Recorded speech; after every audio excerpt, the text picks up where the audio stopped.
Troisième point, compléter une proportion. On va donc voir ici comment trouver le terme manquant d'une proportion.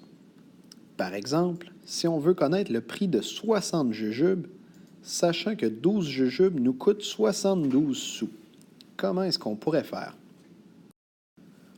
On va vous présenter 3 différentes méthodes, mais premièrement, on va voir comment est-ce qu'on peut écrire le problème. Premièrement, on commence par écrire une proportion. Une proportion, qu'est-ce que c'est? Une proportion, c'est une fraction qui est égale à une fraction. On n'oublie pas également de toujours écrire les unités de mesure. Donc, si c'est des dollars, on indique un signe de dollar. Et si c'est des jujubes, on indique que c'est des jujubes. Et la troisième étape, c'est qu'on écrit toujours les nombres qui vont ensemble. Par exemple, les dollars vont être sur la même ligne que les dollars et les jujubes vont être sur la même ligne que les jujubes. Donc, dans le problème qu'on a ici, on sait qu'on paye 72 sous pour 12 jujubes et on cherche à savoir combien ça nous coûterait pour 60 jujubes.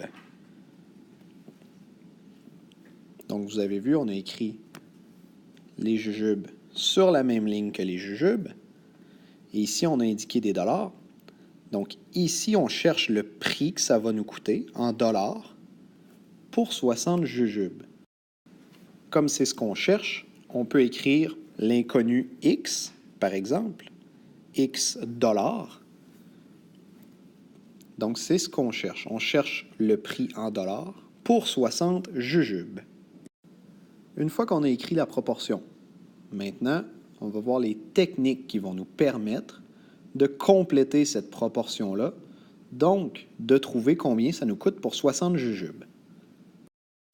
La première technique est celle du facteur multiplicatif. Donc ici, pour passer de 12 à 60, on a fait x 5. Et donc, pour conserver la proportion, on doit faire la même chose au numérateur. Pour passer de 0,72, on doit faire x 5.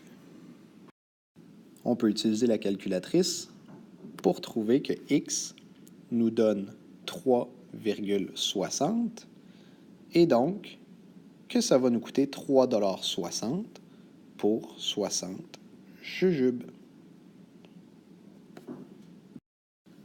La deuxième technique qu'on va voir, c'est celle du taux unitaire.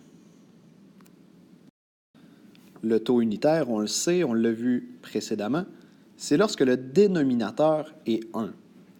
On va donc trouver le montant que ça nous coûte pour un seul jujube. Ça, c'est la première étape. Donc, pour passer de 12 à 1, on a divisé par 12.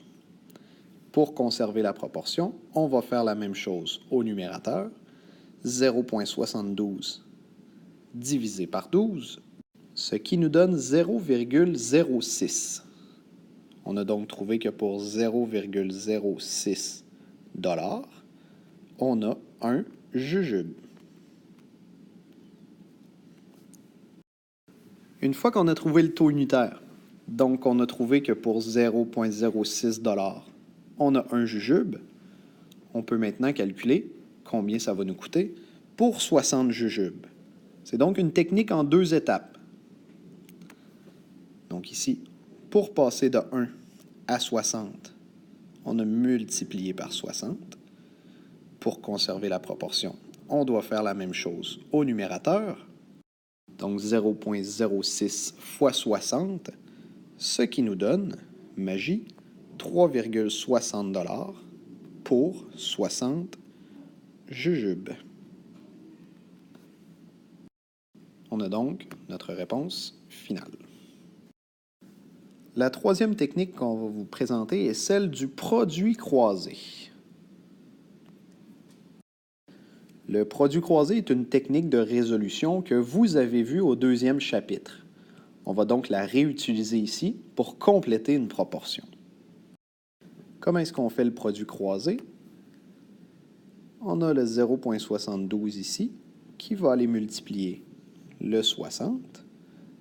Donc 0,72 fois 60 égale 12 jujubes qui va aller multiplier X dollars. Donc 12 fois X.